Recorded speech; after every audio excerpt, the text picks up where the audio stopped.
Okay, so today we're going to be testing, right. Now, as I was saying before I was rudely interrupted by my car, today we're going to be testing my VRS. Hopefully it works, hopefully I don't die. Let me just check the preview. Alright, looks good. Okay, let's begin. So I'm recording. Let me just move some of my stuff. Alright, whatever. Yeah, that's fine, I don't care. So this light you see over here is basically just because there's an issue with the sensor, I guess. I don't even know anymore. Like I'm done. There's just way too many issues. The engine light is on, the high beam and the headlight lights are on, even though my headlights aren't working, so I can only drive the car at night. And yeah, that's fantastic. All right. Anyway, let's get moving. Oh god, yeah. So what you heard just now, that was you hear that sound or like that jerk because of the mountings, the gearbox and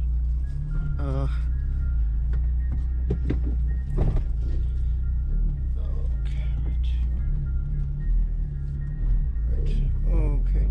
So that's because of the gearbox mountings and the engine. Well, look, it's all the mountings, really. I mean, come on, what is working on this car properly? Anyway, so my window is sort of fogging up. So I'll have to God, I'm so stressed with this car right now. All right, so I'm gonna lower my window, not right now, probably, you know, once we sort of get out on the road, because my window is fogging up a little bit. It's making it hard to see, and it's already hard to see because there's no headlights. So I have to drive carefully, and I have to drive in sort of, you know, well-lit areas. Otherwise, I will die. So yeah, that's fantastic. Also, one of my tires, one of the wheels, the rim, sorry, is cracked, or, you know, yeah, whatever. So that's fantastic. The car doesn't drive the best. The gear bushings are screwed. I need new gear bushings as well. Let's see what else. The list is essentially endless, and that's the thing with the Mark 1 Skoda Octavia VRS. When I bought this car, this was one of the cleanest examples in the country, and it's ended up in such a terrible state, and I feel terrible for it, which is why I'm not sure if I'll sell it, but at the very least I want to get this car up and running, and I want it to run well. So that's fantastic. The car doesn't get as much attention at the moment, which is fine. I don't want it to get attention. It used to get attention. It gets a lot of attention in the morning because, you know, you have this color that changes based on, you know, where you look at it, and also the interior lighting here. It's not that well on this side because the car has been sitting for a long time, so, you know, some things have sort of gotten messed up. The interior is in, I don't know. Come on, let's go. All right. Why the hell is that guy riding with his headlights? Well, I can't really say it. I'm driving with my headlights off as well. Oh god. Why are there so many people here? Now, the car is running on 2 Audi R8 ignition coils and 2 am I recording? I am recording, right? Am I recording? Am I recording? I am recording, yeah. So the car, I don't know why I just forgot. So the car is running on 2 Audi R8 ignition coils and 2 Octavia VRS ignition coils. So, and they're slightly different, and obviously they would be. So I'll have to get, and you can't just get like one, or you can't get these individually. You'll have to sort of order the whole set, of which there are like 4, I think. I don't know. So I'll have to order that, which is goddamn terrible. That's a lot of money spent on, but I'll do that later. That's sort of like a way later thing to do. Firstly, I want to get the car up and running first, which involves a lot of testing, making sure that every little thing is fixed, because like when I first picked up the car a month ago, the car, I thought the car was fine, and then because I didn't drive it much, and then I got it home, and then one day I took it out for a drive and I realized, wait a minute, the car's overheating. It wasn't overheating when I took it from the mechanic because I didn't drive it that much, but now I realize you have to test these cars a lot. So I want to drive it a good 100, maybe 200 kilometers before I give it back to the mechanic. And I thought I'd document that journey. So, you know, we sort of, so you know, everyone sort of gets to see, you know, this car that changed my life and how it's also kind of ruining my life at the moment. But look, it's a really good car if it's in good condition. If it's built right, if it's maintained right, it's a fantastic car. This hasn't been maintained in the best way, so it's not that great. It's still not that bad though. But yeah, we'll have a little bit of stretch of traffic here. So, you know, once we clear this, we'll have some good roads, and we can talk a little bit about how the car drives on, you know, like good and proper roads. But since we're gonna be going pretty slow here in traffic, I thought I'd talk about how practical this car is.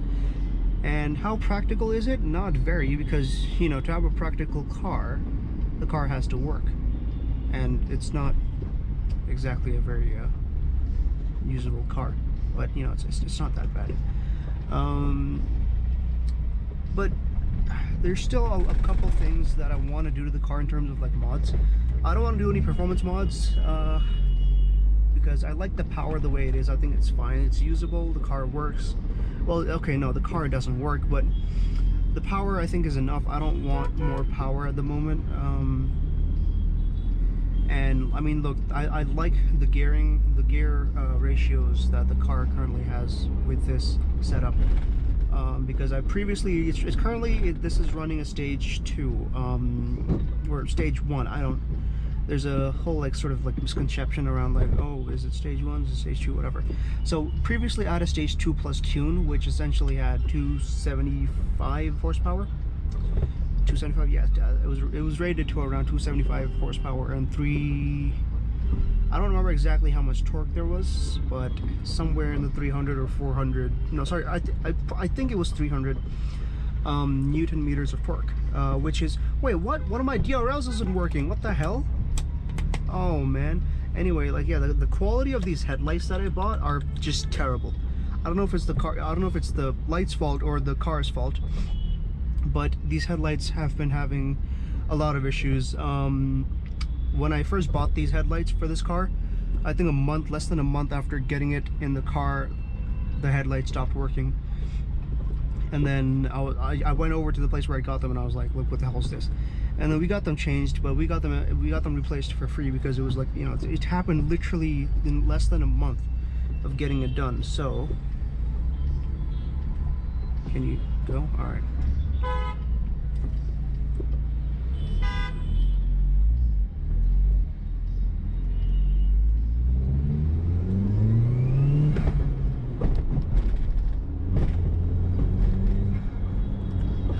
Still goes. It still goes. It's really nice. What you hear in the back is, well, basically the trunk. There's a plastic panel on the trunk, like the inside part of the trunk, and that part, I think one of the clips broke when they took it out, and this happened at the first garage that I gave the car to, the guys that really took their time with the car.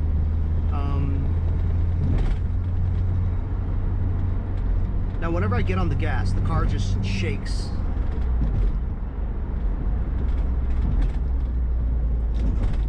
And the thing is, back in October of 2021, right before my car sort of went through just a really bad time, like I almost had an accident, or I guess you could say I had an accident, because a Jeep just rammed into me. What the hell's wrong with this guy? Anyway, so after that whole situation happened, I think Yeah. So after that happened, no, or right before that happened, I'd gotten. Okay, these guys are just way too loud. So I got new brake pads for the car, all around, all 4 brake pads. I got them new in October, and I drove the car for about a week. The whole accident happened. The Jeep hit me, and then the car went to the garage, to like a different garage, and then it came back to me essentially, you know, now. So I still haven't properly used these new brakes, and because of that, they don't grip as well. So I sort of need to, you know, get these brakes warm, get these brakes a little used, and then, you know, they'll brake well. But it's not like I'll be driving it that fast anyway, for now at least.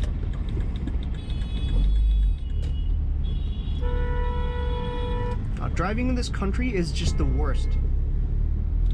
What is going on? Oh my god, okay. So another issue that I noticed when I picked the car up the other day was my subwoofer isn't connected anymore, because when I was playing with music and I was messing around with the subwoofer settings, not only was there no difference in the music, but also, you know, whether I turned the subwoofer on or off, there was no difference at all. So yeah, my subwoofer is, yeah, I think it's just a wiring issue. I hope it's just that. If it's more than that, I don't know what I'll do. There's not really much I'll do. I'll have to fix it anyway, because that's the sort of thing it's like signing a deal with the devil. You know, you buy a Mark 1 VRS, that's what you're doing. So yeah, fantastic. Am I regretting getting this car?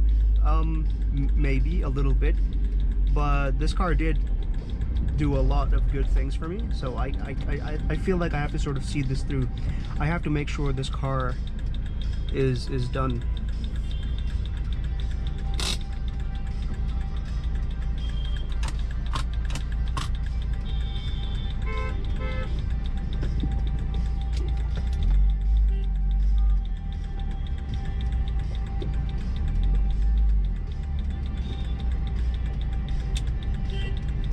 You know what? I think I'm actually getting used to having no AC in the car. Like, I mean, the AC isn't working. I just have the fan running, and yeah, it's all right. It's not that bad. It's not unbearable. I can bear this. I can pretty much drive this car around. I'm not gonna, of course, because it's night. It's much better. If this was in the day, I don't know. I wouldn't be very happy. Oh yeah, that's another thing. I have to get my AC fixed. I don't know if it's a compressor issue, or it's something else, like a gas leak or whatever. I don't know what the hell it is. So we'll find out, but that's sort of like later on the list. First, I want to get the car working, and for now it's running fine. And the objective of this drive is to sort of find out that, will it actually drive properly? And I mean, you may have noticed, you know, we haven't had any issues with the car and the drive here so far, but you never know. You need a long, drawn-out drive for this kind of thing, you know, and real-world tests, you know, like, I mean, remember the, oh god, okay, all right, come on.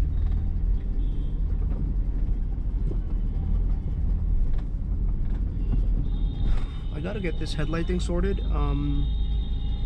Also, I might need fog lights for the car, because the headlights are nowhere near bright enough for me at night, especially because, like, sometimes I drive in areas where there's not as much light, and while my MR2's headlights aren't the best either, I don't know, I feel like they're slightly better than this. Also, with this car, you always have to have the headlights on the high beams, because otherwise they sort of point like literally like right in front of, not even till this auto that's in front of me. They won't even point, you know, that far, which is weird. I might have to like either angle the headlights up, or maybe the low beams are just way too low. Oh god, okay, alright. So driving in India is torture, and especially when you're driving an Octavia VRS that you don't know when it'll blow up on you. So that's fantastic. The car isn't overheating anymore, even though you have this like this light. I guess it means the car is overheating. I think it's the overheating light, or like the coolant light, or like the rate, whatever. But you know, the car obviously is not overheating. There's no smoke coming out. Temps are, everything is fine. As you can see, this is the coolant temperature here. It's at 91 or 90, whatever. And here the engine temperature is at 90, which is fine. And there's no smoke coming out. The car is idling perfectly. It's never idled this well before, which is fantastic. It's good news. So this must just be like a sensor issue. So I'm glad it's just that. If it was actually something else, we would be in trouble, or I would be in trouble. Holy crap, this is a lot of traffic. I mean, for or whatever. I just want to get onto the bridge so we can sort of, you know, cruise a little and talk about how the car is driving on like high speeds. Well, not high speeds, but like highway speed. Yes, that's the best way to say it. I'm not driving fast. I'm just driving, you know, the highway speed limit. God damn it, man. Bikers piss me off sometimes. Sometimes? Okay, no, that's an understatement. I'm trying to be kind here. They piss me off almost all the time. Why do people park in the middle of the goddamn road? Also, one thing that I really like about the Mark 1 VRS is the steering wheel. It's not the shape. I'm not a huge fan of this, to be honest. But the way the steering wheel, the way the handling and the steering feels in general, it's a weighted steering wheel. And while I may not be a fan of this shape, for this generation, for this year, whatever, you know, whatever, I think it's fine. All right, come on, let's go. Let's get a move on.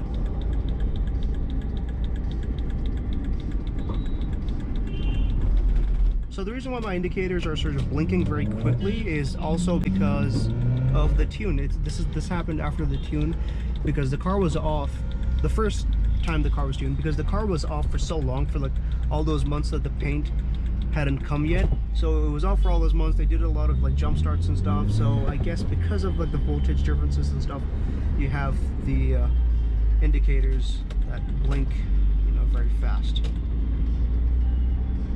But when you put the hazards on, they blink normally, which is kind of weird. But yeah, whatever. Also, an interesting fact is this sunroof in the car works. That was one of the most shocking things ever. I still remember the first time I test drove the car and like I used the sunroof and it worked. And I was like, what the hell? The convertible on my Lamborghini didn't work, but this works. I know convertible and a sunroof are different, but like, you know, this car is essentially from the 90s, because the Mark 1 was, you know, started production in the 90s. And they sort of ran it until the early 2000s. But the thing, oh, what the hell is wrong with the, anyway, so the Mark 1 was discontinued in 2004. But because it was so successful in India, they kept the car until 2007. But there was a problem. See, after they discontinued the Mark 1, they had a Mark 2 Octavia. But if they sell the Mark 1 and the Mark 2 Octavias, people would be confused when they sort of, you know, went to buy one. So they changed the Mark II Octavia's name to the Laura, and that's, you know, the Skoda Laura that you see is essentially an Octavia Mark II, like a second gen Octavia, and they share a lot of the same parts, but there still are differences. Namely, the build quality is way better, and you know what the best part about the Laura is? It has cup holders, proper cup holders, not these joke cup holders that this car has. Wait, hold up. Let me turn the light on to show you. Look at these. Do you even see these? Look, what is this? Some flimsy crap. And also you have cup holders in the glove box. You have like two like circle shapes. Oh my god, wow, the glove box light works. That's fantastic. Damn, I didn't know that. I didn't even know the glove box had a light. You also have one cup holder in the back. Well, not in the back, but like back here. And yeah, no, the point is the cup holders in this car are terrible. And the Laura has much better cup holders. and I like that. I like cup holders, and I like the oh my god, I completely forgot. Okay, so basically my right rear window, the thing, you know, I forgot the name, you know, the thing, the motor, yes, it's broken or something like that. So I tried to put the window up, and that was a mistake. I hope the window doesn't fall down, because last time, or a while ago, a friend of mine did it, and a friend of mine like lowered this window, and like the window just like fell. It fell inside the door. Yes, that's right. So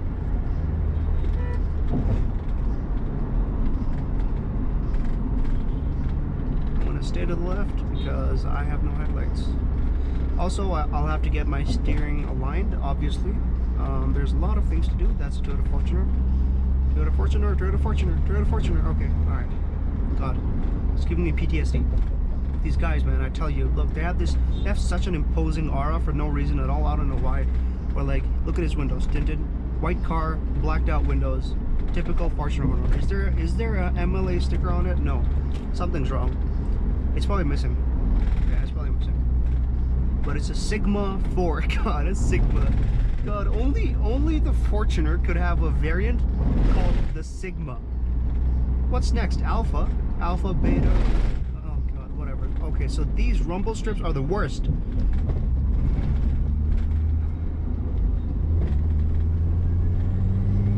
Oh, that turbo, it just sounds so good. I like it. Turbos are cool. I mean, to be honest, I am an NA guy, but you know, turbos are nice. I don't know how well you can hear me with all the noise this car is making, but I hope it's not that bad. But yes, the car does have a couple rattles here and there. And let me try overtaking this guy. I feel so scared overtaking a Fortuner driver. I mean, I feel like this guy will find me and he will kill me.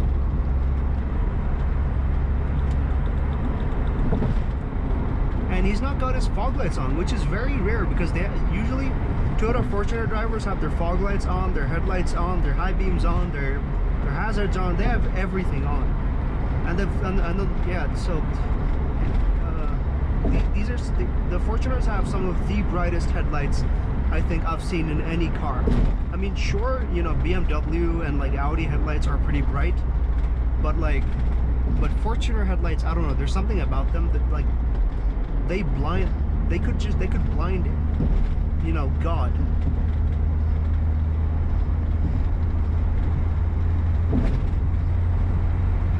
God, I feel so nervous like taking this car up to like about 120 or whatever. It's just, whew, I don't know what's gonna go wrong, but I'm trusting the car. You know, this was the car that changed my life, and I hope it doesn't end my life.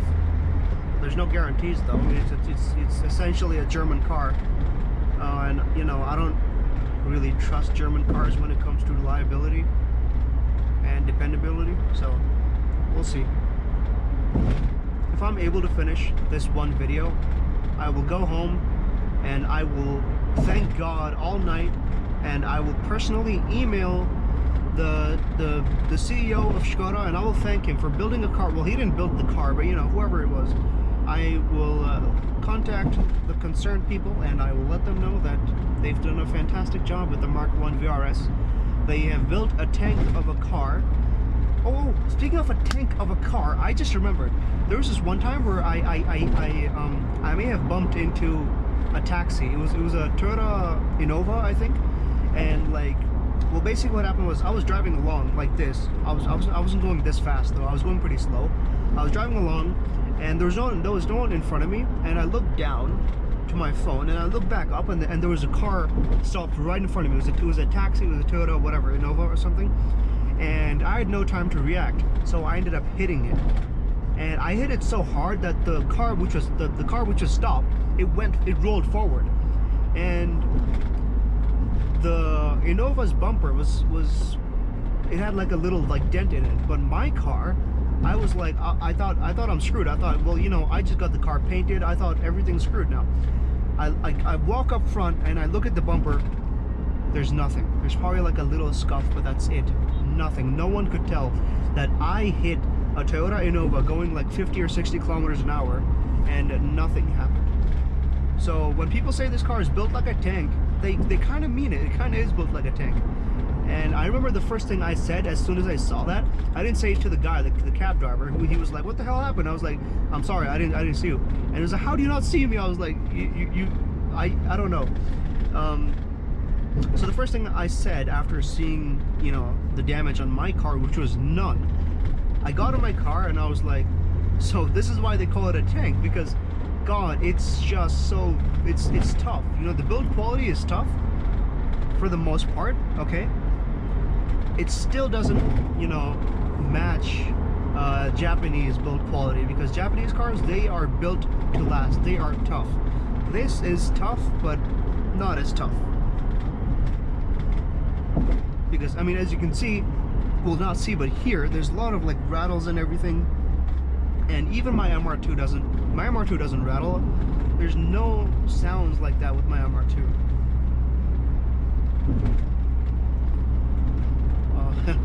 How times changed. This same corner I could take in this car going like 150, 160, and the car would just take it. And here I am going in that same corner in like 80 or 90 kilometers an hour, which is still not, you know, slow, but it's not the speed that I would have liked for this car.